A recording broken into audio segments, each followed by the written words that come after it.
Welcome to Motorcycles and Misfits, coming to you live from the Recycle Garage in sunny Santa Cruz, California.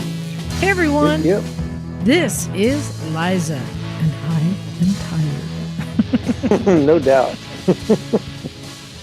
Wow, just a week of fun. You can probably hear it in my voice. Hey everyone, I just got back from Americade. I've got some stories to tell you. But first, let's get to who is here in the studio with me. Nobody. They all went home. Actually, everyone, Emma. So, Emma, a chair collapsed on her and she fell back and hit her head today. Oh no! So she was feeling a little out of it. I know. Jeez. And John's still gone, and Doug, 3 of his coworkers tested positive for COVID. So he said, "I'm just going to avoid you guys right now." And oh my god. Well, Jim has a girlfriend, so. But fortunately, I have Bagel here because I can always rely on the Bagler. Hey, Bagel. Aw, hello. I am here. Hey. Once again. I know. I appreciate it. You have been here thick and thin. Glad to be here. So yeah, just want to give a quick update. I went to Americade. You remember last week we talked to Kristen Dutcher, and got to meet him in real life, and was there for a whole week. In fact, last week, right after the show. Yep. Very soon after the show. Yeah. And in fact, today I had to leave for the airport at like midnight my time. And then, so basically I watched the sunrise in New York. I ate breakfast in Chicago, and then I had lunch here in California. Yep. And came to the garage. We had a nice crowd came. We had some new people come. We had some listeners stop by. One who was traveling north and one who was traveling south, and made plans so that they could stop in here at the garage and hang out. So awesome. That was fun. And another guy brought a really cool it was a now I'm going to blank. Kagiva 125cc 2-stroke sport bike that looks like a Ducati. Ooh, nice. Like from the 60s? No, from the 90s, I think. Oh, wow. Cool. Plated. He got it plated. Ooh, fancy. Yeah, so big thanks to Emma for opening the garage and being here and taking care of everyone until I got here. And then we just hung out most of the day. The guy with the Kagiv actually replaced his rotors. But yeah, cool. Not a lot done. But yeah, I'm tired. I want to tell you a little bit about Americade, though. This was a first time for me to be there. And I'll be honest, Bagel, it was kind of embarrassing. Yeah, kind of embarrassing that I didn't really realize where I was. Yeah. In that I kept seeing all these signs that said like the Adirondack Inn and Adirondack Grill. And I went, wait, I'm in the Adirondacks? Mm-hmm. I always heard of them. Never knew where they were. I was there. You were there. Yeah. So now my next goal is to accidentally end up in the Berkshires because I don't know where they are either. I used to live in the Berkshires, actually. But I've heard about them. So yeah, it's beautiful up there in like, I guess, is it Lake Country? Yeah. Yeah. Also big thanks to my host, Lily. She's one of the chick stanners. Beautiful house on a lake with a ton of bedrooms. That's nice. Yes. It was nice. Wow. Beautiful there. So yeah, went down to Americade, and I'm just gonna throw this out there.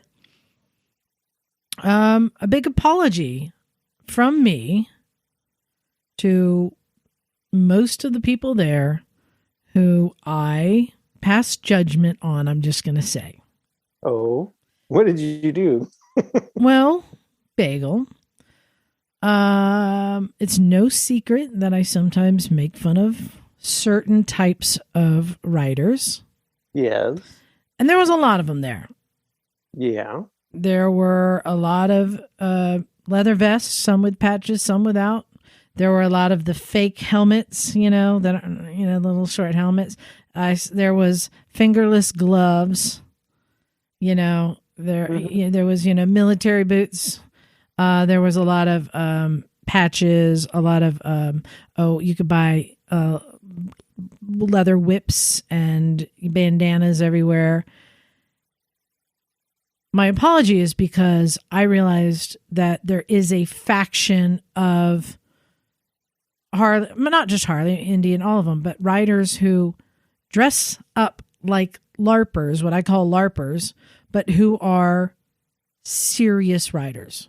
Oh, yeah. And I realized, okay, here they are. Here's my people. Right. They really exist, even though there are countless people out there trying to emulate them. This is who the LARPers are dressing up like. Right. These are these are I'm real bikers. As you'll hear later, I'm not supposed to say real bikers. I'm sorry. Yes, I got schooled. I'm not saying real bikers, but I'm going to say these are serious bikers. Yeah, definitely. And these are not weekend riders. These are people who put in the miles. So I got schooled in that, and they were the nicest people in the world. Cool. Everyone was nice. Yep. That's great. I had a great time just meeting all the people. And it was eye-opening for me. Like, okay, here they are. We got a certain tell you what, here's how I set it apart. Not a single lady in a bikini. Not a single. I'm like, aha. That's how you know these are the serious bikers. A big thanks to Christian and Sam, Kim, and Lisa, who were all organized there. They were running around crazy all weekend, just taking care of stuff. But they took care of us and gave us they gave us access to do a lot of stuff. I didn't have a golf cart, so I just adopted the dirt bike. I'm going to take it everywhere. Cool. And it was my shuttle. And so I would ride into the different areas where you're not supposed to be able to let people in on motorcycles, but I would just go. And I wore my Evel Knievel jacket, so all the security kind of learned it was me and just waved on. She's okay. But a couple times it was changing of the shift, and it was a new person, and they would try and wave me down, no, you can't come in here. And I'd say, try and catch me. I just keep riding. It's okay. I have an Evel Knievel suit. Yeah. So I told Christian, you might get some complaints from a person in Evel Knievel jacket. So there were a lot of vendors there. There was a lot of test rides. And this is, cool. He said, this is kind of their big thing. And now I see it. They had Zero. That's a great place to do it. Zero was there. I ran into a bunch of people that I know from here there. That was cool. Honda. And I wanted to tell you, I was impressed that Honda brought out their PCX scooter, the 400. Oh, did they? That was available for test rides. Wow. I never got to ride it, but that was the one I'm like, I want to try that. Mm-hmm. It looked pretty cool. And nice. We had Indian, Harley, Yamaha, Triumph, KTM. Cool. That's a pretty good spread. It was pretty good. And one thing I was pretty impressed with, Triumph and Indian were the only two that let you, it was first come, first serve. You could just take a bike. They just give you the keys and you go do a self-guided tour. Oh, wow. Very cool. This is pretty cool. And I've never seen this before because usually they want to send people out with a lead and a follow and make sure you're not speeding and make sure you come back. And everyone else did that. Yeah, everyone else did that. And that was fine. Mm-hmm. It was a nice path. And they let us pepper it a little bit sometimes. That was fun. But I was very impressed again that they just said, here's the keys, be back in 20, 25 minutes. And what they did, and this is smart, they set up a route. Mm-hmm. And what they did is you'd go down the highway, and if you saw one orange arrow, that meant your turn is coming up. And when you saw 2 orange arrows, it meant this is it. So you turn and you go up the road, and then you'd see another arrow telling you, oh, get ready, it's coming. 2 arrows. Oh, you're turning. It got you on the freeway, took you up like an exit or 2, got you off. And you just looked for those arrows, and it took you on a nice curvy road, and it was a nice laid out route. And they're like, and if you want to go somewhere else, just be back in 25 minutes. We don't really care. Yeah, that's pretty cool. And I thought that was really cool. I've not experienced that before. So shout out to Triumph and Indian for doing it that way. Yeah. Everyone else did guided tours on 2 different routes, common routes. I tried the Indian FTR because it's a cool looking bike, and I just had to. Yeah. And it is a cool looking bike, and it's a fast bike. And if you're into a power cruiser, then that is a good option. No complaints. But I'm not into a power cruiser. Yeah. And I also tried the Indian Scout. That looked really cool. That had some brown leather bags on it and stuff. I actually didn't like it. The riding position was uncomfortable. The seat was uncomfortable. Was it just like too far forward, or it was a small seat, and then it had this leather pouch on the back that kind of cut into my ass. It might be the problem that I have a big ass. I don't know. Lots of people do. So. You know. Yeah. I tried the Yamaha. I tried the Tenere 700, which I'm going to circle back to because I'm going to make a declaration in a second. Okay. I also tried the MT10 just for fun. Good, fun, powerful, kind of naked sport bike. Not my thing anymore, but felt really good. Good engine. It was fun. Tried the Zero. They were the first booked up every day. Nice. They were jamming. That's awesome. And they've got it sorted out where they have rented this giant generator trailer that can charge the bikes up, because that's kind of the biggest thing to sort out is how to keep rides going all day. That's the biggest limiting factor. And charging. So on the last day or second to last day, Haley and I were like, oh, we really wanted to ride them. Well, I've ridden them, but Haley hadn't. Oh, wow. So they're like, come back after the last ride. We'll take you out. Nice. And they did. Cool. They took us out. What bikes did you try? So I tried the SRF. Okay. And I just found that I'm at that age where I can't ride those kind of bikes anymore. I needed to fold my legs up too tight. It was uncomfortable. Yeah. And you hadn't ridden the SRF before? Maybe around here. I think I've ridden a SR. But yeah, Haley though was like, wow. And she took which one? The SRF as well, or she might have had the SRS, I think. Ah, cool. So she was blown away. She loved it. Nice. That's awesome. And they felt this way. These did feel more refined to me than previous bikes. I remember in earlier models, it seemed to make a louder, and that seems to be toned down. I don't know if that was my imagination. Yeah. And then I went to KTM and I rode the 1290 Adventure and the 890 Adventure. Well, my blood runs orange, right? 1290 Adventure, very similar, I'd say, to the Africa Twin, the GS, Tenere 1200. They're all up there. Yeah. Lots of bells and whistles, great bike. And I rode the Adventure R, which is the real, like the off-road one. The S is more on-road, but adventure styling that has, I guess, a little more bells and whistles. But I rode the R. It felt good. But here's the thing. Yeah. To me, the 890 Adventure felt lighter and punchier. I would imagine. The 1290 felt like I'm on a touring bike now. Yeah, because it's a big bike. I will say, and I know this isn't my big declaration. This is a little side declaration I'm making.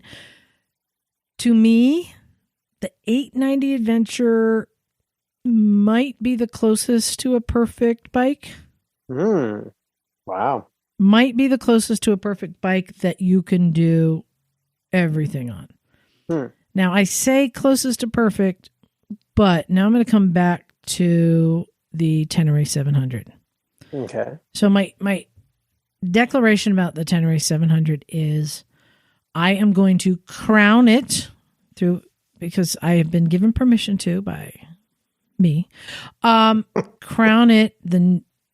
It now trumps the KLR 650 as a better all-around bike. Now, wow. All around means, and I haven't taken it in the dirt yet, but I've talked to people who have. Okay. Long Haul Paul, he's been on our show. He's there. Right. He tours on a Tenere 700, does long distance on it. Yeah. It's touring capable. I know people have taken in the dirt capable. But it is also simple, no frills, not a lot of electronics, no traction control, none of that stuff, which makes it affordable, like the KLR, and easy to maintain, like the KLR. Yeah. So my declaration is it now, I think, surpasses the KLR as better at everything it does. So I'm awarding it the best Swiss Army knife motorcycle that you could buy right now. That's my opinion. Wow. Alrighty then. But it's not perfect. Okay. The 890 Adventure did everything better. It went up to 11. But it's not affordable. Right. And it's not simple. Right. So it doesn't win the Swiss Army award. But to me, it gets the almost perfect sweet spot bike. Yeah. That I wanted the Tenere 700 to be. I was expecting the Tenere 700 to be the perfect sweet spot bike. To me, the 890 Adventure was, but it's not the best Swiss Army. But do you think it's possible to get there without all of the complexity and bells and whistles, though? The Tenere? To get to that perfect bike, I mean. Oh, I don't know. I'm just saying this was for me. I mean, everybody has something different they want in a bike. Like for me, that's my sweet spot. So just to clarify, in my opinion, my sweet spot, the 890 Adventure, hits it more than any other bike. And my declaration for everyone, and you can fight me on this, is that the Tenere 700 is the best Swiss Army knife bike. That's what I'm saying. Okay. Yeah. Do you think that it could be improved to make it as good as or even better than the KTM? Oh, like with a bigger engine. No, I don't. No, because you lose simplicity. I mean, the thing with the KTM is it is a performance bike, so it gives you all the feelies. That's the spot that I need hit. Yeah, you can't. No. No. All right. It just. So that's kind of my declaration that I'm making about those two bikes. One's an opinion and one I'm stating as a fact. Okay. Fight me. You can send your emails to phil@clevelandmoto.com. No, wrong address. clevelandmoto@gmail.com. Oh, yeah. Yeah. So we did presentations. We emceed stuff. We did some seminars. Haley and I, we made up a seminar. It wasn't on the schedule, called Short Rider Tall Bike. Nice. And the guys over at the Triumph tent, they let us borrow a 1200 Scrambler, and we just announced that we were doing it. People followed us over, and then more people kind of came over, and it was men and women and everyone. And we showed them basically the tripod technique that kind of I learned from actually I learned it from Pat Jakes first, but Jocelyn Snow uses it. It's great technique. So that was fun. Yeah. We just had a good time. And you want to hear some of the interesting awards? Sure. The youngest rider to ride there was, I believe, 16. Wow. And she has 2 Harleys and a Ninja. Wow. I know, right? Didn't start it early. That's great. I know. The oldest couple to ride there She's 83 and he's 87. Wow. That's awesome. She's a live wire. She's funny. She was in our women's fashion show too. The oldest person to ride there, and not trailer there, to ride there. He came 700 miles. Wow. And he is, I believe, 96 years old. Holy cow. Yeah. Man. Yeah. That is amazing. On his Harley. Yeah. Yes. Wow. But then one of the ones that was a surprise to me was they awarded to a couple the longest distance traveled to come to Americade. Oh, very cool. And they traveled, I think it was like 8,000 miles. Oh, man. Yes. That's awesome. Taking the long way there. Yep. And when they called them up to get the award, I went, wait a minute, you look familiar. I know them. It's some listeners of ours from here, like Los Gatos. Oh, wow. I think I think they're in Los Gatos, who've been to the garage. And I'm like, wait a minute. And I know you. They were doing a cross country and made it to Americade and saw me. And then they're continuing their trip. I'm like, well, I'll see you back home. So that was quite a surprise. Awesome. That's great. Yeah, it was a lot of fun. Good times. Another cool thing about it, though, is that Alonzo Bodden was there performing. Oh, excellent. Have you seen his comedy? No, I haven't. So I saw his comedy, and well, you'll hear it in a second. I'm going to play that interview, and he kind of threw away his usual comedy, and he just started engaging with the audience and talking to them, and kind of riffed an entire comedy set, and it was pretty fun to watch. He's a pro at what he does, and he's a biker and a comedian, equal billing on both. Very cool. So I had the opportunity to interview him live on stage, and so I'm going to share it now. So enjoy this interview with Alonzo Bodden. Hey everyone, thanks for coming out to the big AMA tent here at Americade. Yeah, we're having some fun here. This is my first year here. Man, this is something else. But hey, let's get to who I am. Hey everyone, my name is Liza, and this is the Motorcycles and Misfits podcast. Do you guys know what a podcast is? No. I think you're here for this guy right here, right? Yeah, exactly. He's got more fans than I do. Hey, I wanted to say big thanks to my guest, Alonzo Bodden. Hello. Hey, how are you? You're here in real life. This is great. Just think of a podcast as a portable radio show you can listen to anytime. Yeah. That's all it is. So yeah, you just got to tune into the right station and you're good. Yeah. So, wow, what a great week. I've been here since Monday. When did you get in here? I got in Wednesday. There's been everything. There's been rain. There's been sun. You're new at this. I am. Everybody at Americade knows it always rains at Americade, no matter what the weather may have been right before, right after. It always rains at Americade. And it doesn't mess around when it rains. This was light this year. Oh. Right? There's been years where you come here, it's like 50 degrees and pouring rain, and you're like, oh, yeah, we're going to have a motorcycle rally now.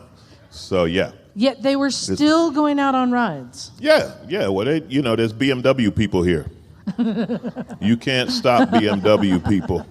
Harley riders, they ain't going out in the rain. They gotta clean so much chrome that they actually bring their bikes into their room when it rains. But BMW riders, the rain is just a challenge. It's not even really a challenge, Well, Alonzo, I know that you're a fixture here. You've performed here many times. In fact. I've been coming to Americade for 63 years.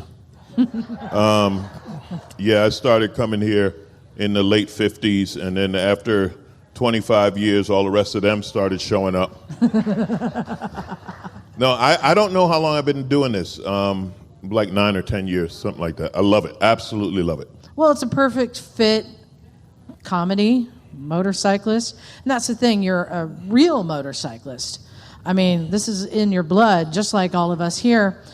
But you don't really talk about yourself as much when you're on stage. You tend to talk about a lot of the people in the audience or topics, stuff like that. So I wanted to take this opportunity for everyone to get to know you, the writer. Cool. So I'm just curious, comedian, writer, these are two things. Which one sits above the other? Which one? Neither one. They are. Those are my two passions. They're equal. One funds the other, which is nice. Yeah, when I did Last Comic Standing, that's when I moved from Japanese to Italian motorcycles. That's what TV did. TV was like, oh, I can ride the European stuff now. But they're equal passions, and now I've added a third, which is my dog. So my life is between those three, Nice. Well, let's go back to the beginning, and let's find out about little Alonzo and how you first came into riding. So my grandmother had a farm in South Carolina, and she rented land to a family, and their son had a bike. And looking back, I know it was British. I don't know if it was a Triumph or a BSA. This would be in the late 60s, so it could have been either one. And there's a dirt road about 2 miles from the house to the main road where you get the mail. And he would take us for rides on the back of his bike back and forth on that dirt road. It still feels like that. I fell in love with it the first time I did it. I've never not loved it that much. So I've been hooked all my life. I can relate. I had a similar thing. Neighbor kid with a dirt bike. I remember being about 5 years old, and he let me ride it. It wasn't on. He let me ride down a very small incline, put my feet up, and I just coasted. And that was the world to me. That was it. I can't even say there was wind in my hair. It was like going really slow. He's running alongside me, but that was it. I was locked in. I love those. I think a lot of people have that origin story. Someone in their life that introduced them, and it locks in. Yeah, I actually have a friend, and she lives in Tulsa. I live in L.A., and her son was 7 years old, and I said, time for his first ride, and I rode there to take him for a ride. And she said he didn't take off his helmet for a week. He just kept it. So I think we got another one coming. Nice. So you eventually get a first bike. And I'm curious what your first bike is. It could be just about anything. For a lot of people, it's usually a Honda. How many people here at first bike was a Honda? Yeah. That's the gateway right there. Yeah, mine was CB400F, the old 404 cafe bike with the beautiful 4-in-1 pipes. Red or blue? Yeah. Yellow. I had the yellow one. Mine was a 77. 76, 75, 76 were red and blue.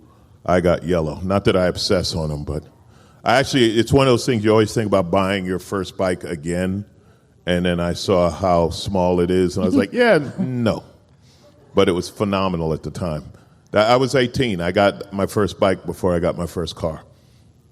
Nice. I got my first bike when I was 17, 4 days before my 18th birthday, and I crashed it on the freeway. There you go. Yeah, mine actually got crash shoes. I had someone turn into me, but it was my fault. I was passing on the right, and they turned into a driveway and clipped me. So that was my first, that was the end of my first bike. So you then well, actually, I guess this is before that because you were 18. One thing I love is where you went to high school. Yeah, I went to aviation high school in New York, so I learned to be an airplane mechanic while I was in high school. And then when I graduated, I got hired by Lockheed and moved to Burbank, L.A. area, and been there ever since. Now, first of all, trade schools, I wish there were more. That's so great that you learn a trade in school. And has that made you, do you wrench on your motorcycles? Oh, no. No, I mean, new bikes, I say this with new bikes and new cars, the engine, it should just say none of your business. I mean, it's not like the old days where you can. Everything is electronically controlled now. Most of us don't have the equipment to troubleshoot a modern bike, and a lot of people don't like that, but the flip side is they don't break, right? When's the last time you had to do a tune-up or change spark plugs and stuff like that? Now your plugs last 100,000 miles. So I'm okay with technology removing me from the equation, but less work being needed on the bike.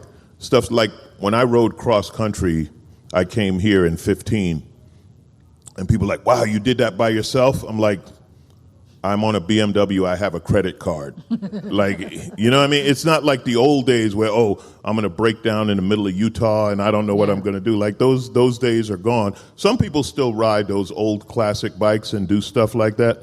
I'm like, nah, man, modern technology, I'm okay with it. Do you, when you do a cross-country trip, do you take cans of oil with you? No. Yeah, that sets Where it did apart. they stop selling oil?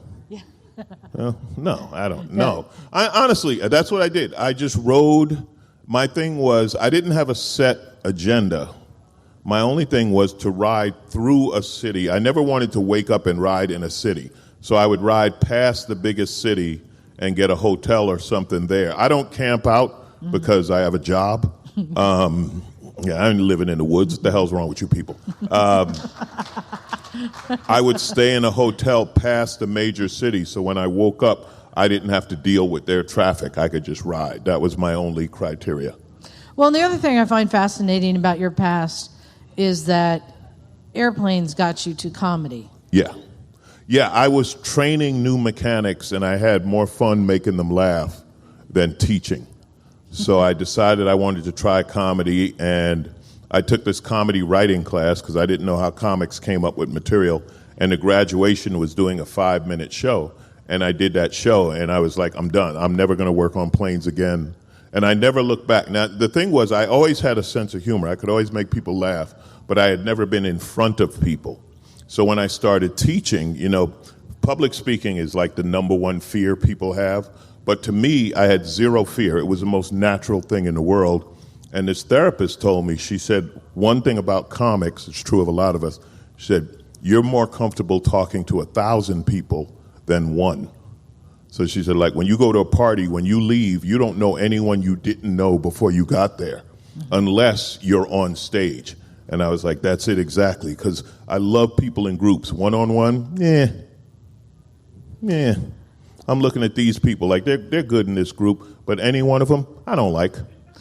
Well, I like too. You went from airplanes that got you into comedy, but then it came full circle on your USO tours, didn't it? Well, yeah. I've been entertaining the troops my entire career. So the first plane I worked on was the F-117 stealth fighter built by Lockheed, and it was absolutely like fully top secret when we were working on it. We were building it. This was in the early 80s. So now in the 90s, I went to Kuwait to entertain the troops, and I went to the base that they were using them in the first Kuwait war. So when we were talking, they were wondering how I knew so much about the plane. Now, by now, it had been declassified. It was no longer a secret. But I told them, yeah, I saw it before you did. And we laughed about that. So they wouldn't let me, like, borrow one, though. You know, I was like, hey, can I? And they were like, no. No, that must have been pretty cool. Well, I want to establish, I mean, again, you have this presence. You are a biker.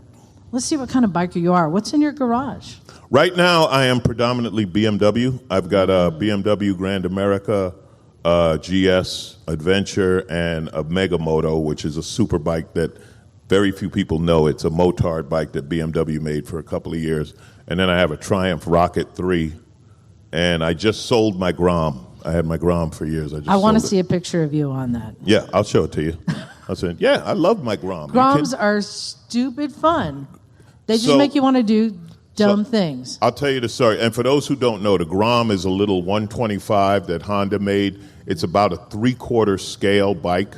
It's not tiny, but it's small. And American Honda has a huge facility in Torrance, California. And when they launched it, they did a thing called the Grand Prix.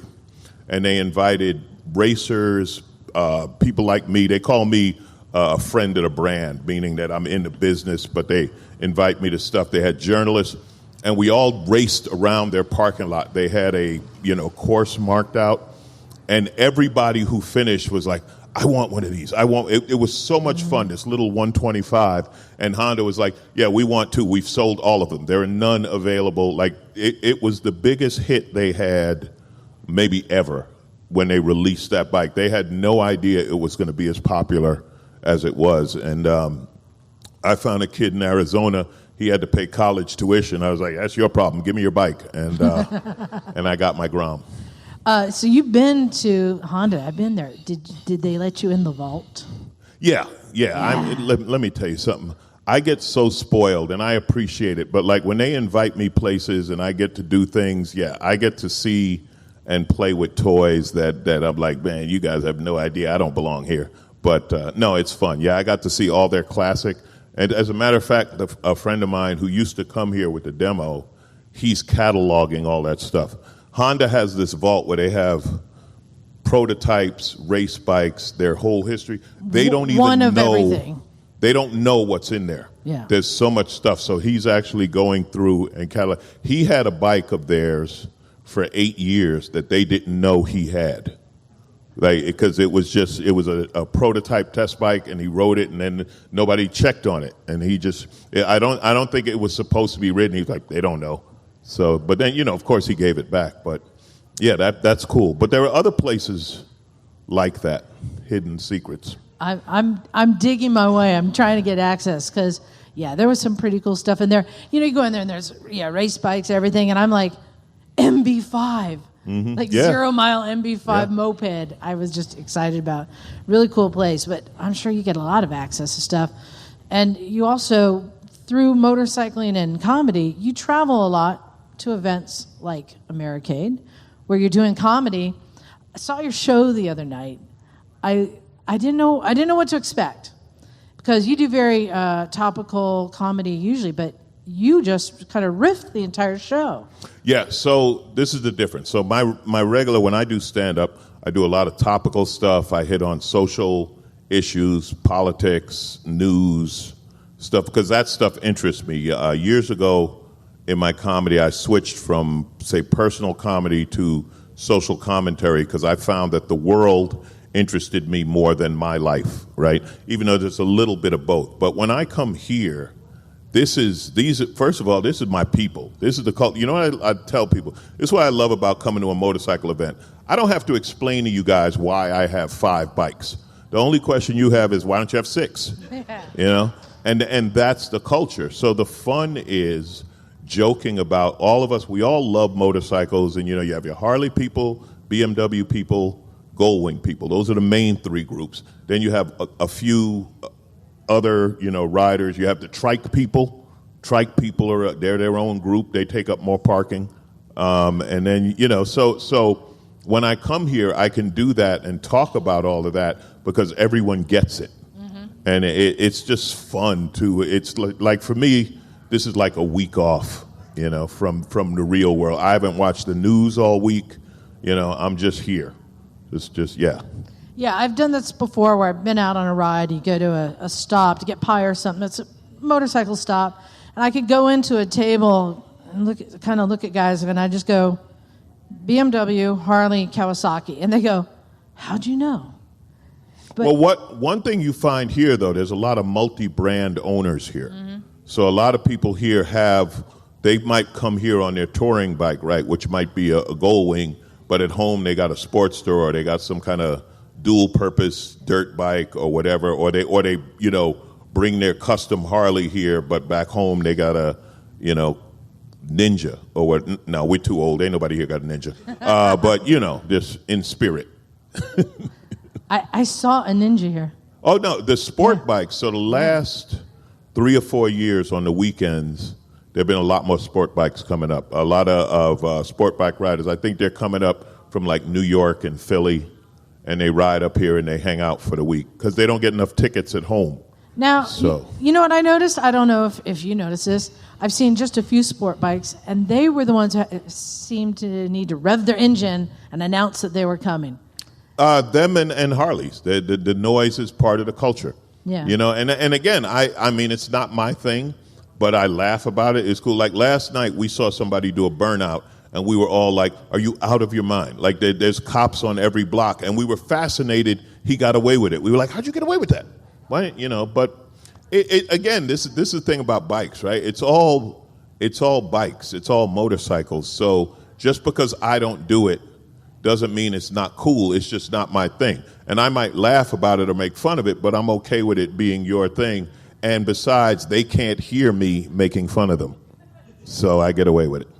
You seem to walk the line very well. I was very impressed of insulting while being charming. And it's amazing what you can get away with. You know why? Because people know I love it. Yeah. One thing about comics, when we make fun of stuff, and I've been doing this 29 years, right? And, now comedy is a big thing in cancel culture. People are mad and people say this or that. The crowd can always sense where you're coming from. The crowd knows if it was actually mean or you're joking about it because you love it too. And this crowd knows I love all motorcycles. So when I joke about the Harley guys and how clean they keep their bikes and polishing, or the Goldwing people who have 6,000 lights on their bike, they get it because it's like, yeah, it's all fun. So there's nobody I actually dislike, and they pick up on that. If you actually dislike somebody, then it's not funny.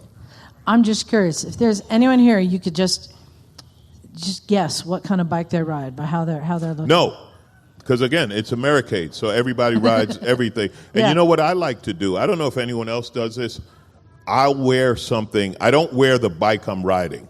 So like if I'm on my BMW, I'm wearing a shirt that says Triumph. Or if I'm on my Triumph, I'm wearing something that says Ducati or whatever. That's just fun for me to not wear the proper thing, except Harley people. They're not allowed to do that. They will, no, I'm kidding about that. But even that within the Harley culture, the T-shirt thing of having T-shirts from dealerships all over the place, I have friends who are like, yeah, when you go somewhere, bring me a T-shirt. Like if I go somewhere unusual, Guam or Tokyo or something, they want a Harley shirt from that dealer because in their world, that's cool to have it from different places. I'll tell you the rider that I have the most respect for. The one that says, I got a Harley, a dirt bike, and a scooter.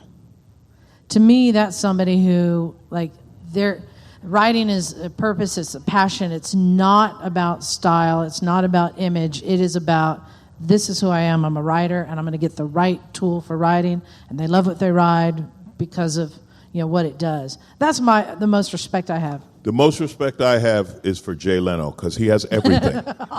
Jay has all the bikes, so I really respect that, and I hope to one day be that. So I said you're pretty fearless up here when you're talking. I'm curious, though, what you are afraid of. Specifically, is there a bike that has ever scared you? No, but there are bikes I respect. Yeah. I've had 2 Hayabusas. I don't know if anyone here has ridden a Hayabusa. I tell people it doesn't accelerate. It sucks the world in toward you. It is incredible how powerful that is.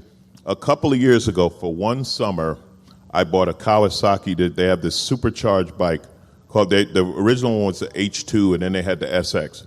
So I bought the SX, and I told my friend, I said, I want to ride this for one summer because it has a supercharger and a great whistle. And then I'm going to sell it to a kid who belongs on it. Yeah. I got no reason to be riding this bike. It's like a 10-second drag bike. So, but I respect my ability, right? I'm not, I know how good I am, so I'm not going to kill myself. Like the older you get, the longer it takes to heal, right? So when I see 22-year-olds doing a wheelie on the freeway, I'm like, you're supposed to be doing that. I can't, and I'll tell you a story about that. I know you want to ask about my track crash. Yeah, we can go there. On my Ducati. Yeah, this is a big deal. It wasn't.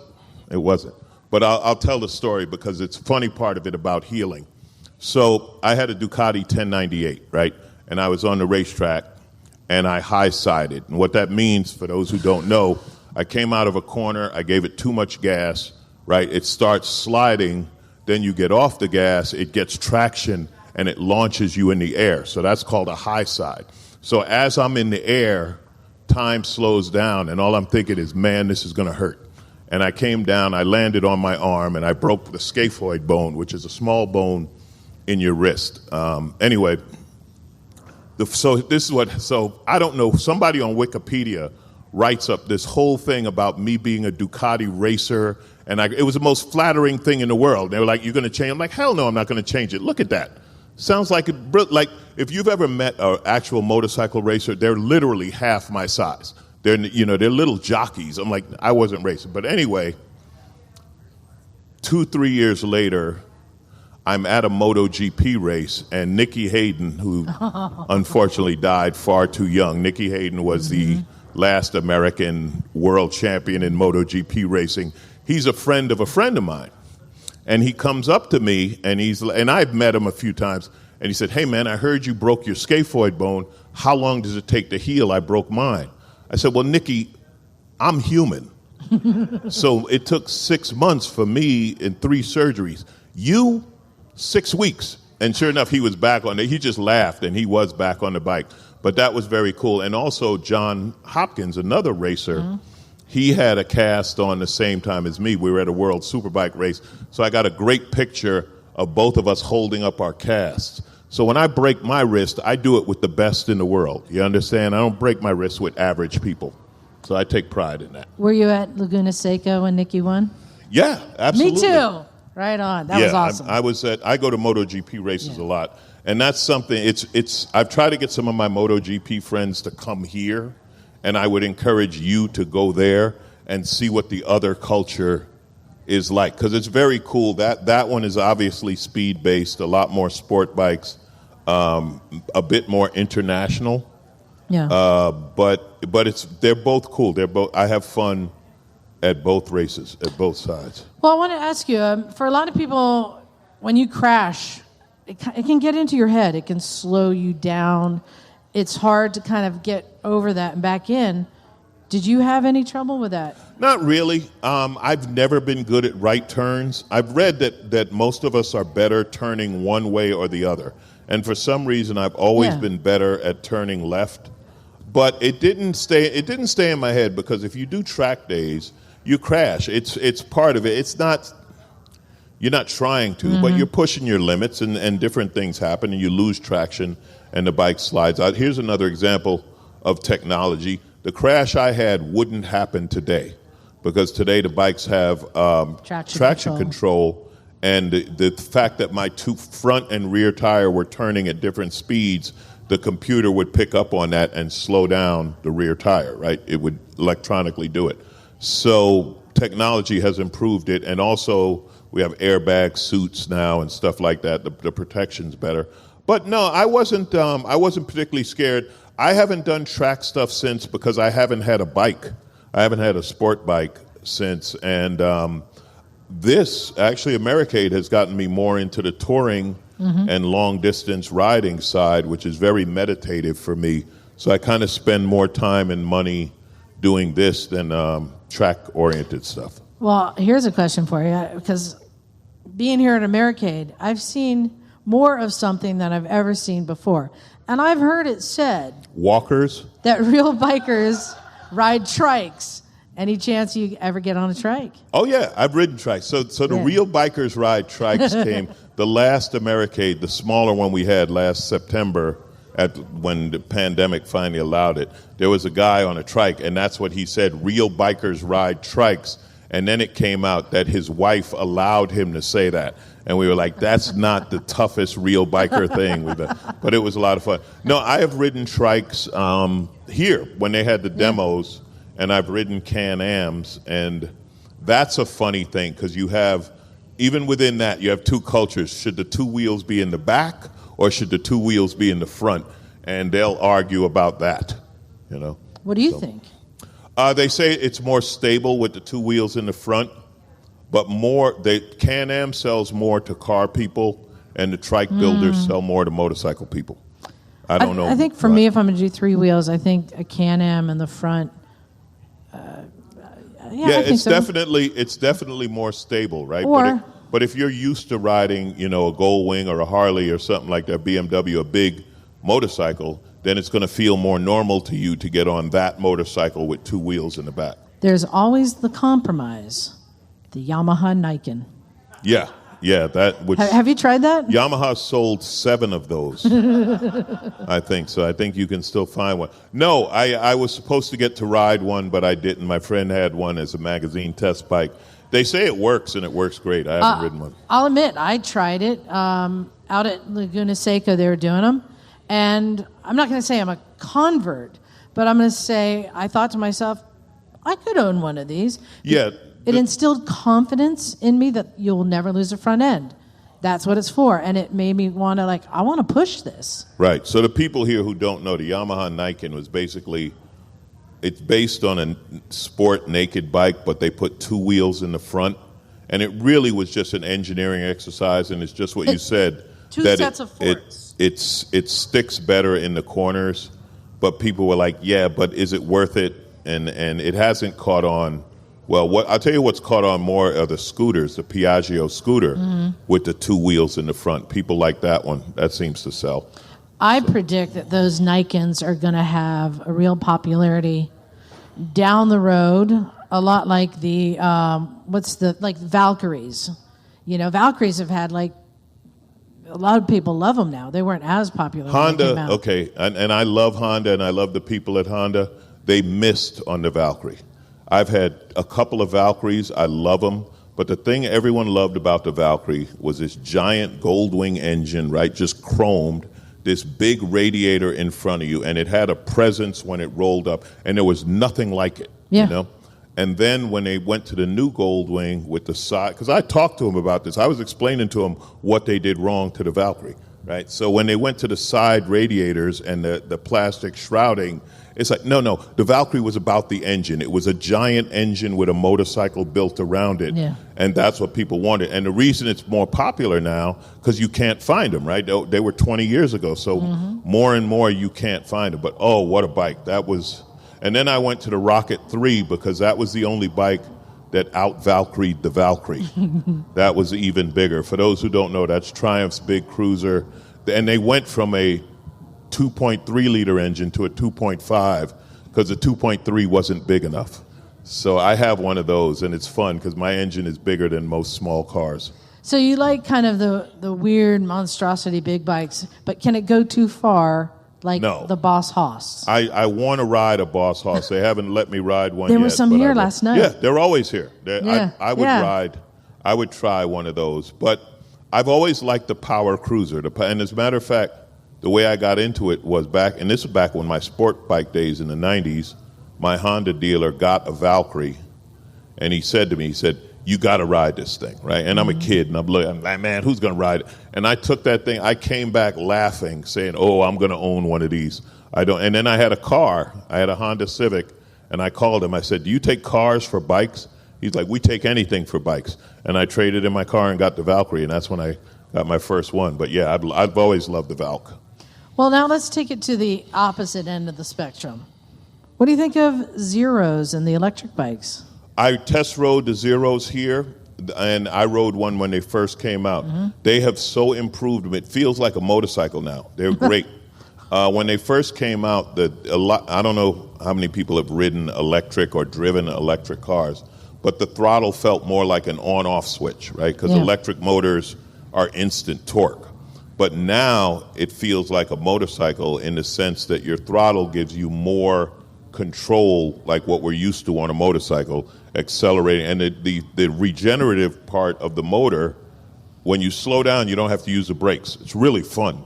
Yeah, so I'm a big fan of Zeros. They're cool. I mean, I'm not going to get one. It's not my thing, but I get it.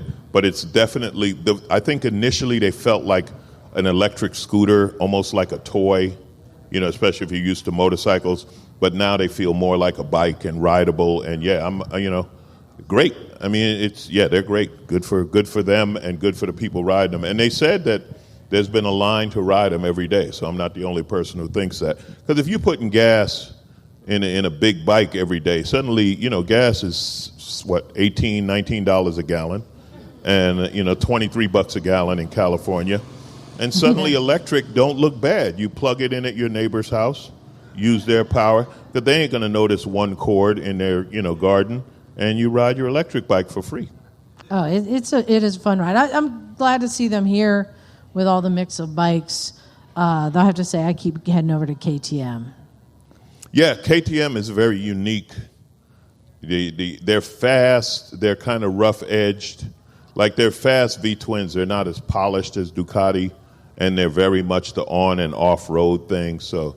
Yeah, it's a cool brand. Have you had one yet? No. I almost got a Super Duke, which was their naked big hooligan bike, but I didn't. But not for any dislike or anything, just, I've had a Super Duke. It was the one bike that I had a healthy respect for. Mm-hmm.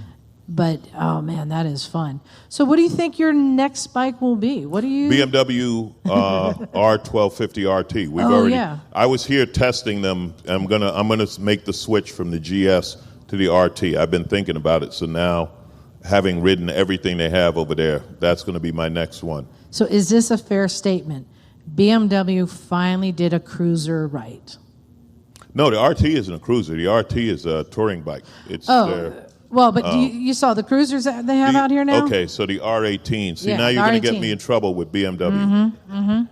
This is, I heard this statement, and it's true. So Harley has come out with the Pan American, right? That's what it's called? Yes. Their adventure bike. Harley built a better BMW than BMW built Harley. Okay. In other words, the Pan American's a much better adventure bike than the R18 is a cruiser. The problem with the R18 as a cruiser is the two big cylinders are right where you want your feet to be. Yes. As a cruiser, you want to put your feet forward, and because of these giant cylinders, you can't. Now, I think it looks great, but it doesn't work great, and I want to thank you for losing any BMW friendship or endorsement I have had a chance at in saying that. But yeah, it's a great-looking bike, but I think they missed. Well, it's better than the R1100C. Yeah, that one was weird. Yeah. That one was weird. But, it's cool as a cruiser. It's definitely if you want something different. And it took a while, but my friend has a BMW dealership. I know a guy, and he said they're starting to sell. They're starting to catch on. So there'll be a market for them. But again, it's far from BMW's core market, and it isn't a bike that's going to, I don't think anyone's cross-shopping Harleys and BMWs. Or Indians and BMWs, V-twin cruisers. Well, and I wanted to double back for a second and talk about stereotypes. There are a lot of stereotypes. Why are you going to talk to a black guy about stereotypes? What do you mean? Where are you going? There are a lot of stereotypes in the motorcycle community, and one of them is that many doctors refer to us as donor cycles. Which that's kind of insulting, but well, here's the thing: people who don't ride motorcycles don't get it, right? It's that simple. If you don't ride a motorcycle, they're dangerous and you're crazy, and you're never going to tell them otherwise. That's what they believe. So they believe that a sport bike's a donor cycle and this and that, and it's not. It's annoying. Like whenever you tell someone you ride a motorcycle, first thing I want to tell you is a story about someone who got killed on a motorcycle. They can't wait to tell you that. And then I tell them a story about someone who got killed in a car. I do. I just tell them right away, yeah, I know a guy who died in a car. It's like, shut up and get away from me. You don't get it. Yeah. And anyone who gets it, it's like jazz. If I got to explain, you don't get it. If I have to explain it, you will never understand. So anyone talks about donor cycles or crotch rockets or rice rockets or whatever, I just dismiss them. I have no time. I'm not trying to convert you. Well, and I have a lot of respect for you because you ride a motorcycle and you have donated an organ and you didn't have to crash to do it. Yeah, that's a whole different thing. We talked about that here, but my brother needed a kidney and I donated a kidney to him, and that has nothing to do with motorcycles. He owed me money, and I was like, you ain't gonna die owing me money. You get this kidney, get your ass back to work. So you're on the road a lot. Yeah. A lot of traveling. Too much. I'm wondering, what riding means to you, because I would think with somebody who you're always out on the road, you're just never home. When you come home and you get on your bike, what is that for you? It's an escape. I've always said motorcycles are my escape vehicles. I love being alone in my helmet. That's my favorite thing when I'm riding. And then also living in L.A., dealing with traffic. People are like, man, what's it like living in L.A., riding in L.A.? It's like playing a giant game of Frogger. Mm-hmm. If you remember Frogger, the video game, you jump inside. That's what riding in L.A. is like. But I love it. I love riding in L.A. I wish there wasn't traffic, but it's certainly an easier way to get around than being in a car. But yeah, my motorcycles are my escape vehicles. I love them. And I love the whole process too. That's why I'm always buying and selling bikes, because I actually like doing that. I like looking around, seeing what's new, riding something different, and all of that. Well, maybe you need to get to Jay Leno's level so you can keep the bikes. Yeah, not have to sell them. This is the difference. They loan them to me. They give them to Jay. That is the difference. But No, I love talking to people to find out what riding really means to them. Do you know Long Haul Paul? He's over at the Yamaha tent. Okay, no, I don't know him, but and he has MS, and he's riding 1 million miles for MS, raising money. And he says when he's riding, he's right. Everything works right. When he's off the bike, he's aware he starts to have a little like memory problems, stuff like that. He gets on the bike, and he's right. And it's so cool to hear from people like, when you ride, does it reset you, like all the stress from the road? It's cleared my head. I've come up with jokes and routines on the bike because my head is clear and things just pop into my head that are funny. Sometimes I'll pull over and write them down. Other times I forget them and I'm like, boy, that would have been funny if I had written it down. But I'm just into the ride. But I would say that's the only place where it comes into play like that. It clears my head. I'll tell you a story about a guy who was escaping on motorcycles, Michael Jordan. So Michael got into riding, and he got into riding sport bikes. And being Michael Jordan, he rented a racetrack and had a racer teach him to ride better. But he said what he loved was he would be riding around Chicago, and people didn't know who he was.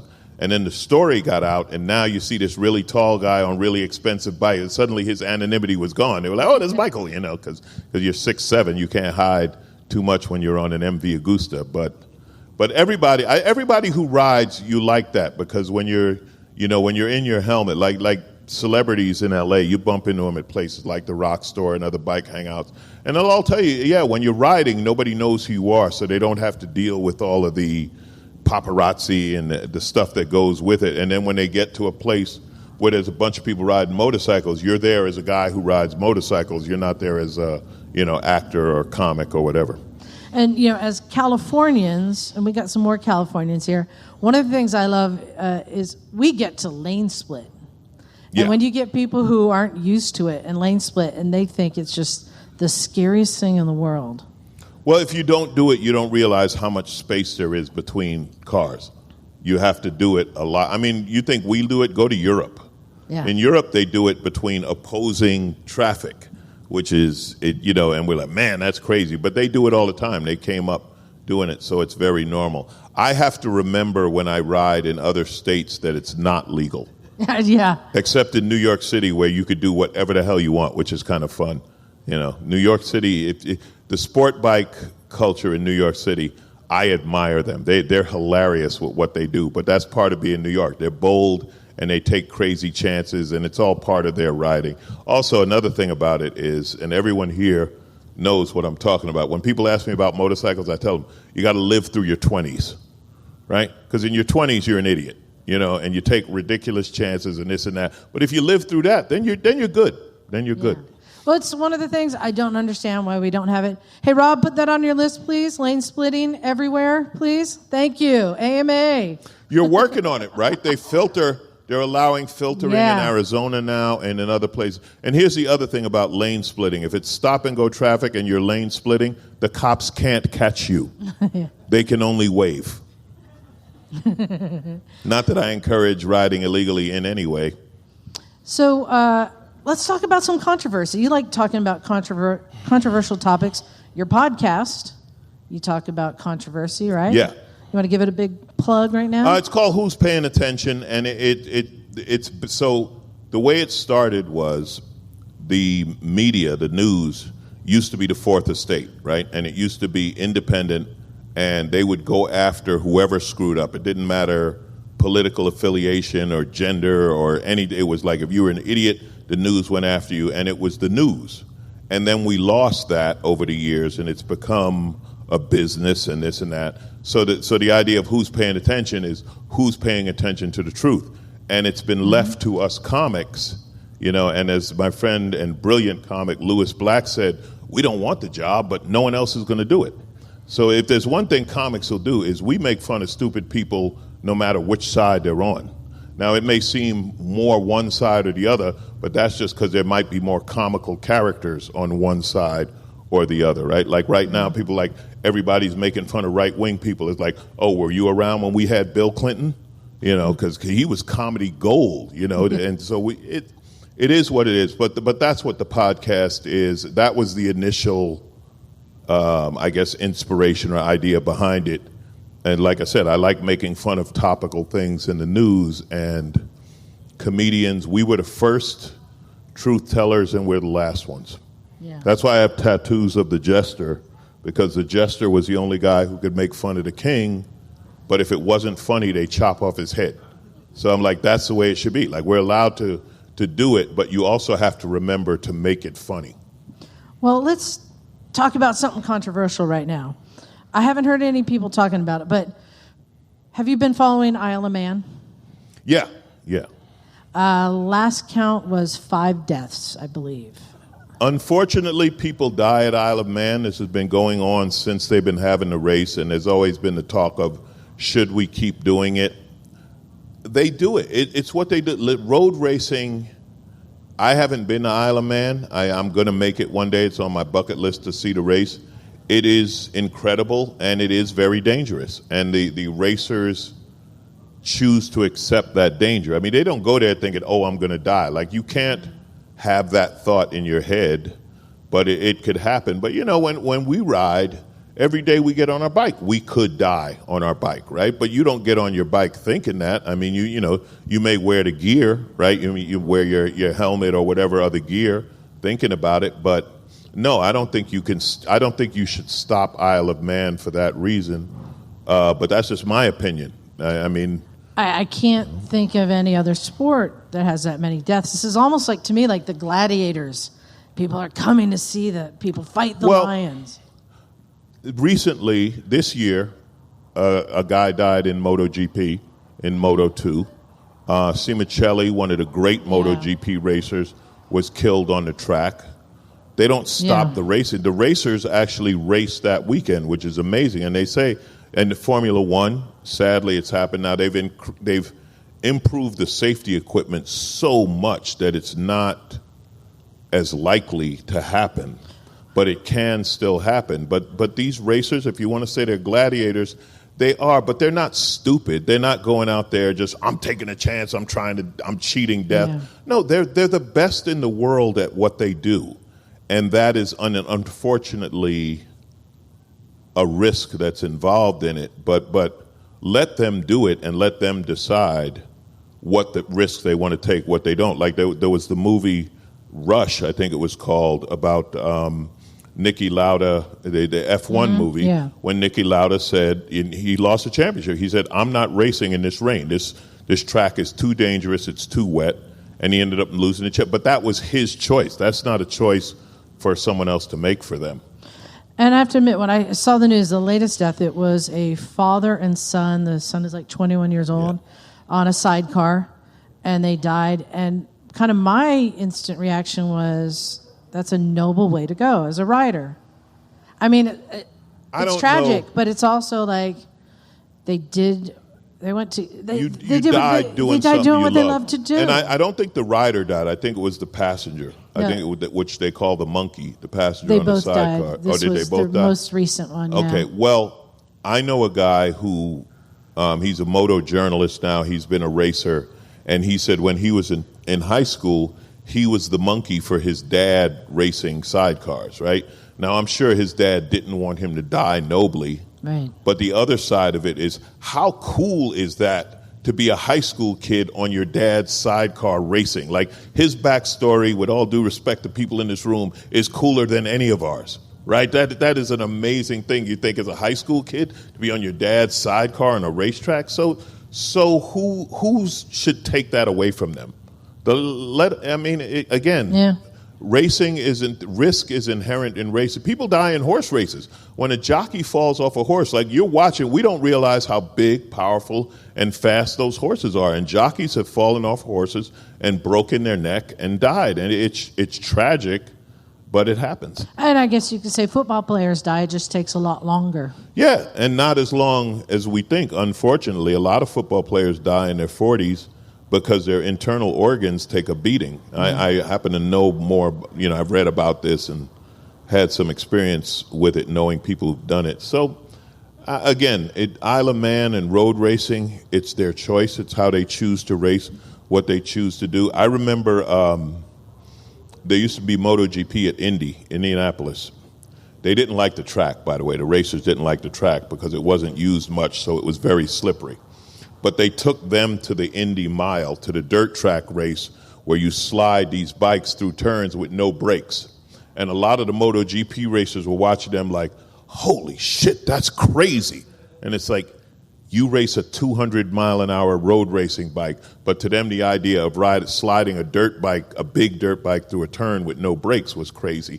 So everybody has their own, their own idea, their own definition. They're the distance riders, right, who ride from, like Alaska. We were done the other day, some guy rode from Alaska to Florida in 80-something hours, just going nonstop, right? Is he crazy? Could he fall asleep and crash and die? Yeah, he could, but in his world, that's the challenge. So do what you want to do.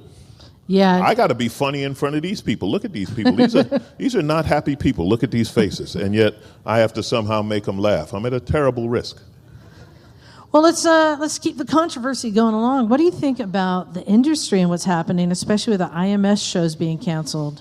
The IMS shows weren't great, to be honest. It was like a bunch of dealers got together and showed you the new bikes. They needed some flash. They needed some life to them. At least I know that's how the one was in L.A. It was in Long Beach. So, you got to do something to draw people. And times change, interests change, bikes change.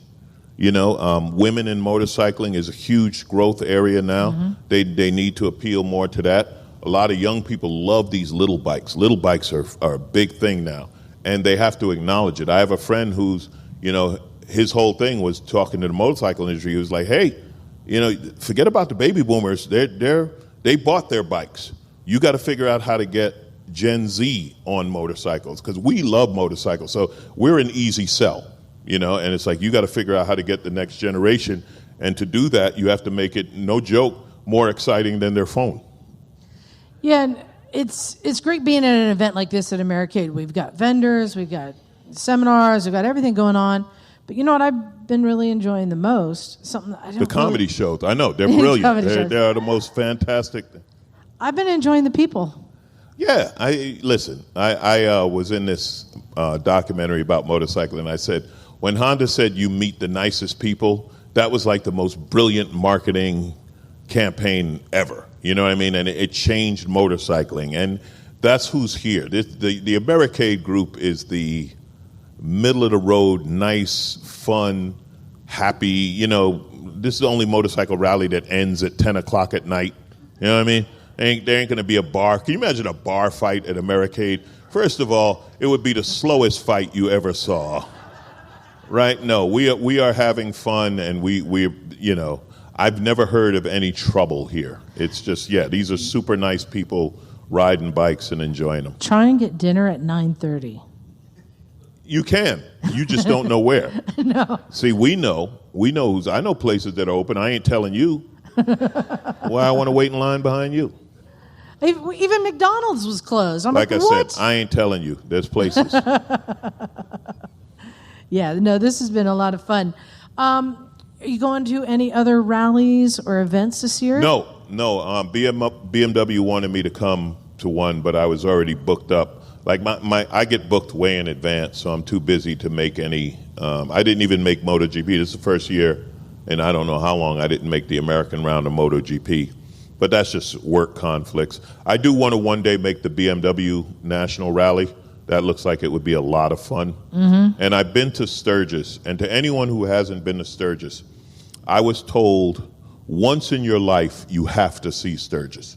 And I would say that's accurate. You cannot comprehend how big it is, how many bikes there are. Like it's beyond anything you could imagine. So if you haven't been to Sturgis, I would say go once, at least once, just to see it and experience it. I'm going to go ahead and confess something here. Coming to Americade for the first time, a lot of big American bikes, a lot of people wearing vests, patches, and I kind of was like, uh-oh, like, is this, what am I into, right? Have you read the patches? Have you read the patches at Americade? You're safe.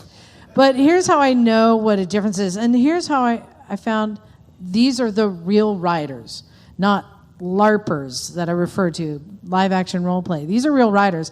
I haven't seen a single woman in a bikini on a Harley here. Let me think.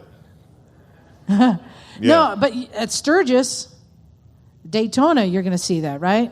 Yeah, but they're not in a cold rain, which is also part of Americade. I generally don't see women wear bikinis in a 50-degree rainstorm. So there's that. No, this isn't that necessarily. It's not. That's not a big sell part of this, but. No, that's something. But there's nothing. You know something? There's nothing wrong with it there, right? Because it's part of that culture and that event. But even if you go there, if you go to Daytona, yeah, there's the women in bikinis. You go to Bike Week in Myrtle Beach, is the women, but that's part of it. But that's not all of it. You know what I mean? So again, I've been to all of these things and I've seen them, and it's like that's fun and that works for you. You know, if you're a 20-something hot woman and you want to show off in a bikini, yeah, go ahead. That's your fun. You said you've been to Sturgis? And you get free stuff, which is nice. I've seen like 58 in a bikini. Didn't belong there. I've seen 58 in a bikini that will smoke 25 in a bikini. You better watch out for these grown-ass women out here looking hot. Better slow down. No, so I've really been enjoying this week here in Americade. Again, these are real riders. This is my people. Doesn't matter what you're riding. Don't do that. They're all real riders. Listen, they're all real riders, but if you got a ton of money and you got a $50,000 custom Harley, chromed out this and that, and you only ride it on Sunday to the place where you meet your friends and you talk to them, well, for you, that's enough. That's a real rider. Because I joke about the people who trailer their bikes here. Are they not real riders? Because some people ride and other people. I joke about it because we laugh about it here. Because, there's both. They're both real riders. You have different experience. So I don't like, this is something I deal with, right? Yep. People ask me, they say, man, how come you don't do a TV show on motorcycles? How come there's not more shows on motorcycles? Well, one of the things is that people riding motorcycles don't realize is how small we are in the grand scheme of things. We're a very small audience. And amongst us, we divide, you ride sport bikes, you ride a cruiser, you ride a touring bike, you ride a trike, this and that. Now you're taking 1% of the viewing audience and dividing that up. You know, TV's about money and revenues. They want to sell commercials. So we are our own worst enemy when we say that. When we divide amongst ourselves and define what a real rider is, we become our own worst enemy. Yeah, thank you for calling me on it, because I know that even if somebody rides once a month to go out to their meet, it's how it makes them feel. Yeah, it's their thing. That's what we all get on a bike, and it makes us feel Let me great. tell you something. The Grom culture is badass. I know people have these little Groms that spend $10,000 building them, and you can't tell them that they're any different than somebody who has an $80,000 chopper, right? So let's just ride. Give it a rest. But I'm sorry to keep going about this, but I have a lot of experience with it. So in LA, there's a place called the Rock Store. And if you're ever in Southern California, go to the Rock Store on a Sunday. It's in Malibu Canyon off Mulholland Highway. And back in the day, in the 80s and even in the 90s, there would be one side all Harleys and cruisers parked, and the other side all sport bikes. Well, I rode both. I had my Valkyrie cruiser and I had whatever sport bike at the time. Early in the morning, I'd be on a sport bike racing through the canyons while they're empty.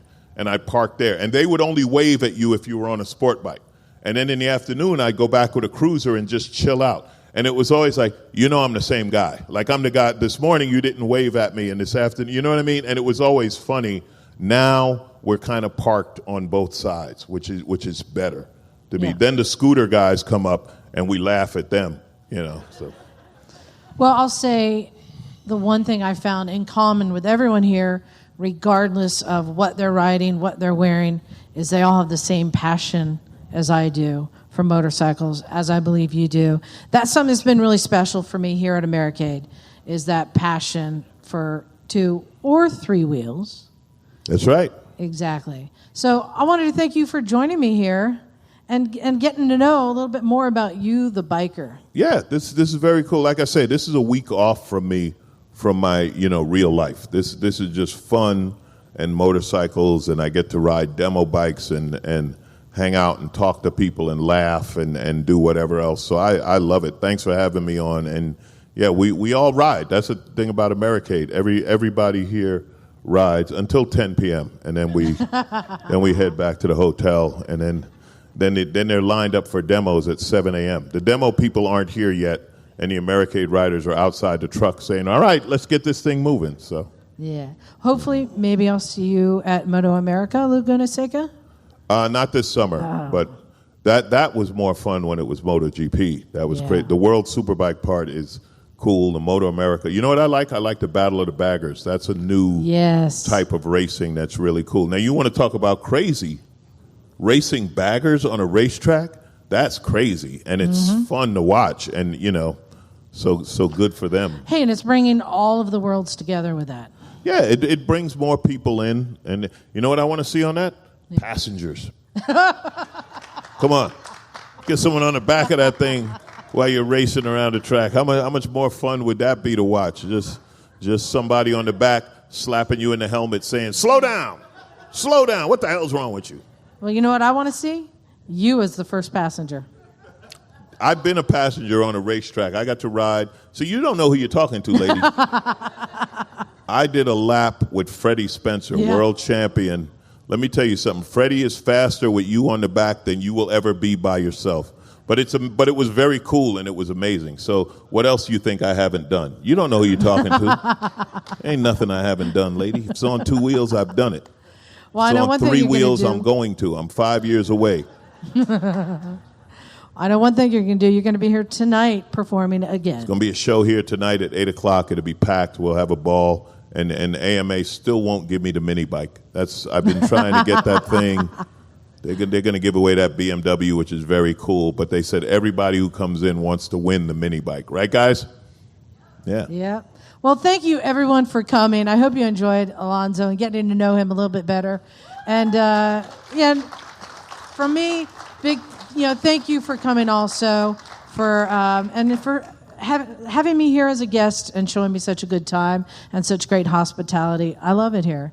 So thank you very much. All right. In 3 years, we'll let you know the restaurants that are open late. But you got to show that you're one of us before we let you in on our secrets. I got to earn it. All right. Thanks, Lonzo. Thank you. Thanks very much. Yeah, absolutely. That was fun. Well, there you go. Pretty cool, huh?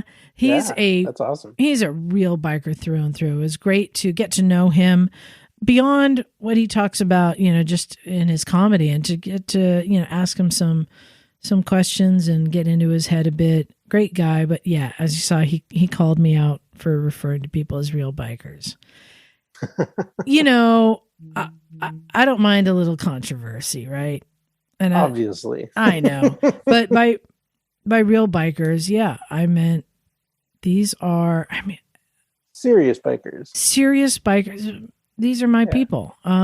These are people who are riding because they love to ride, not because of how it looks. But then the fashion comes with it. And full disclosure, I've had chaps. I've had a vest. I've done the whole thing. I still have a skid lid. I've dressed the part. I get it. Yeah. But, I rode too. And that's why I think I've passed judgment on people who, go out once a month. But here's the thing. And this is kind of what Alonzo's point is. Don't beat up on them. It makes them happy too. Mm-hmm. Whatever makes them feel good. We are all the same. And Bagel, I would think you probably understand more than most, because scooterists don't get the respect. Generally, yeah. You happen to be a hardcore scooterist, which is not the majority of scooters. It's a pretty rare breed. Definitely. It's a rare breed. But you know what? You are, to me, like those people out at Americade. They showed me there are I keep saying real or legit. There are hardcore bikers who wear vests and skid lids just like there are hardcore scooterists who just love to get out there riding. They all y'all can outride me. So thank you to Alonzo for schooling me and putting me in my place as he should. And so that's my apology to everyone. No, but I don't apologize if you only ride to Starbucks on Saturday. I'm looking at you, man. I'm looking at you. But aren't those the BMW GS riders? You know what? And the Ducati squids, and that's the thing. You can make fun of all of them, and that's part of what his routine is. Who else can we get ourselves in trouble with now? Well, I'll tell you, a lot of Alonzo's routine is he's going down the line and he asks them what they ride, and then he says, "Did you ride here?" Mm-hmm. Many of the people trailered there. So then this is why he's like, kind of making fun of the people who trailer there. But then I thought about that too, and I processed that. As somebody there are reasons. As somebody who's getting older myself,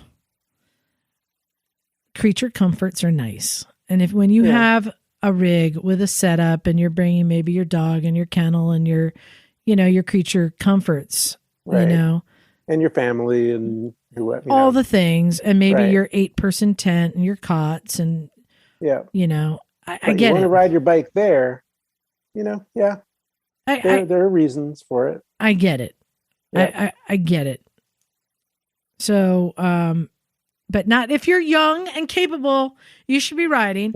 And that 96-year-old putting you all down. I'm just saying, in your face. Yep. Yeah. So, once again, big thanks to everyone who came out to Americade, everyone who came and said hi. We had a lot of listeners who showed up with our T-shirts there. That was awesome. And I love that. Do you know how many people attended in all? I don't know. Christian told us in the last episode what they were guessing. I don't know. Okay. I can tell you that one day, I think it was Wednesday, it rained most of the day.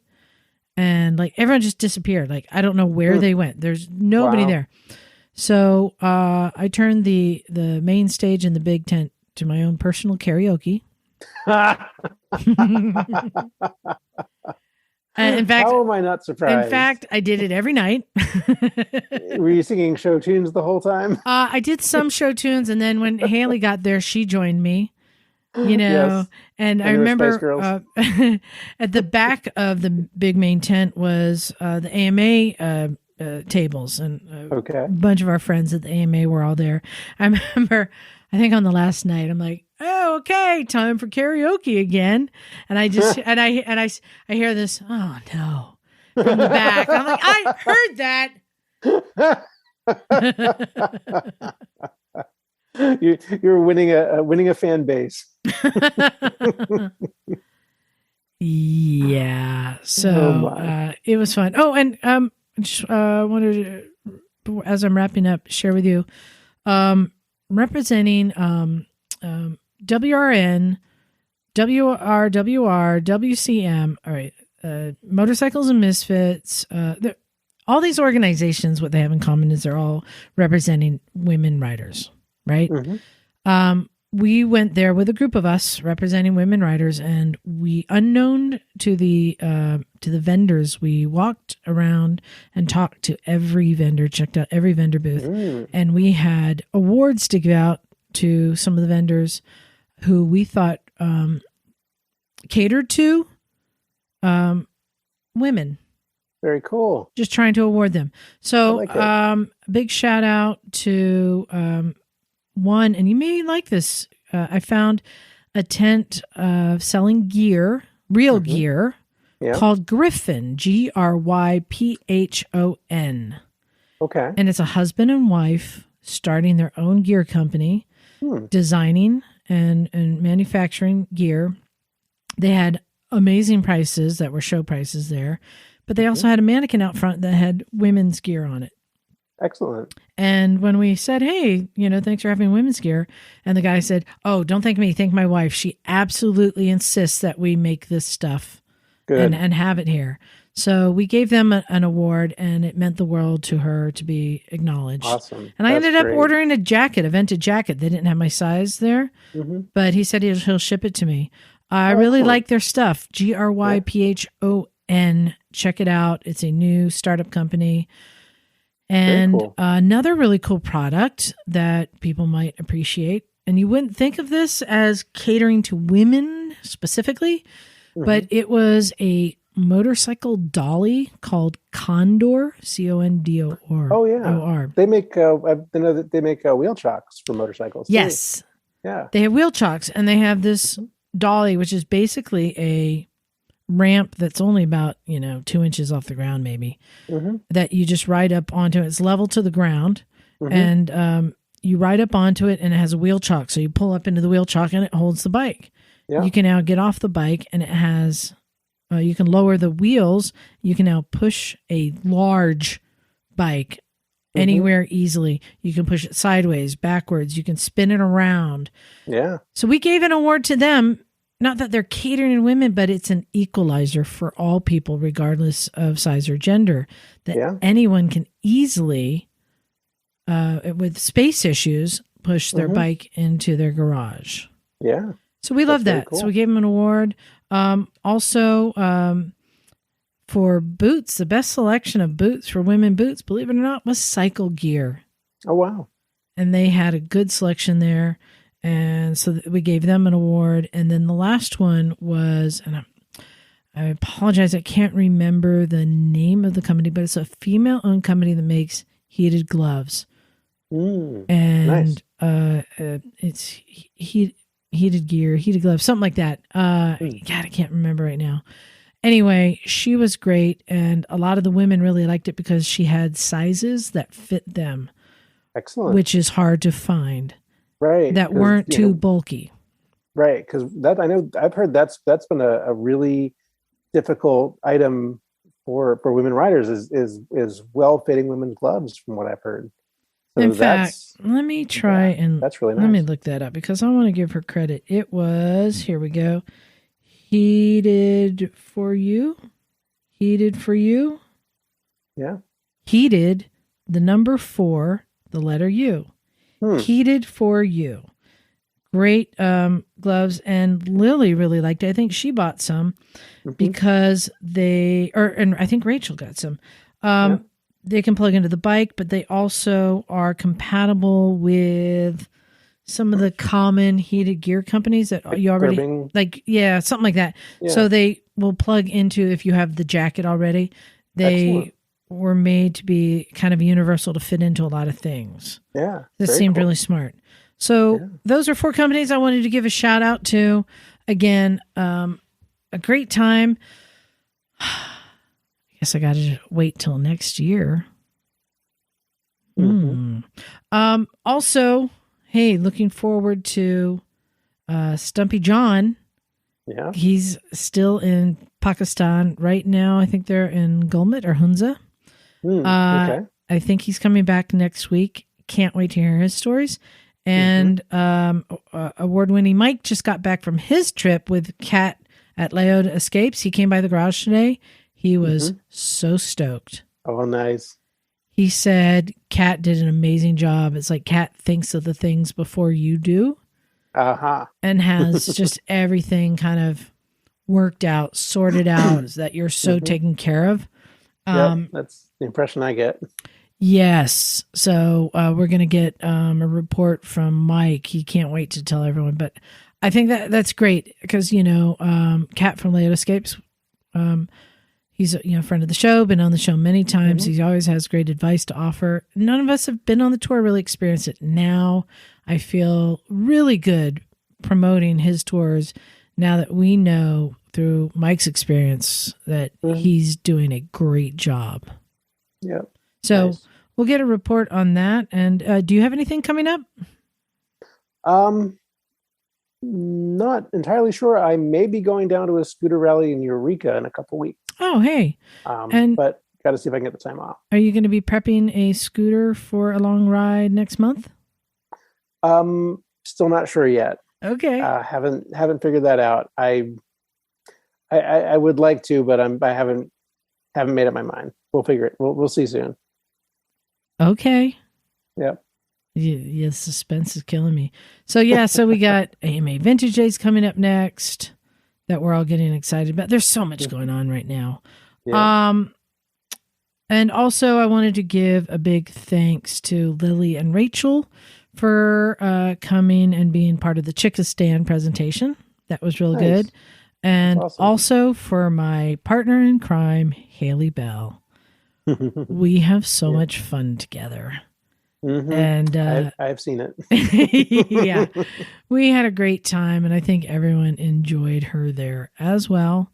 So I think that's it. I can't think of any more announcements other than I'm so tired. Yeah. you need some rest, Liza. It's been a very long day. Oh, I know. Bagel, again, thank you for showing up and being here. My pleasure. I put you up there with our Patreon subscribers. Well, I am a Patreon subscriber too. Yes, you are. Thank you for that too, Bagel. And thank you to everyone else who's a Patreon subscriber. Yes, thank you all. Yeah, it means a lot to us. And big thanks to just everyone, our listeners, and especially the listeners who came out and wore shirts. That was so great to see.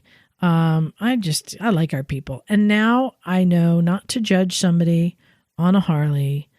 I just have to basically, it's like, all right, if they're wearing flip-flops on a scooter, no.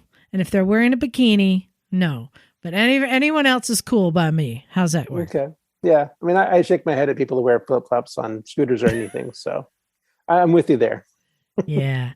So I think we're ready to get out of here. Go to motorcyclesandmisfits.com.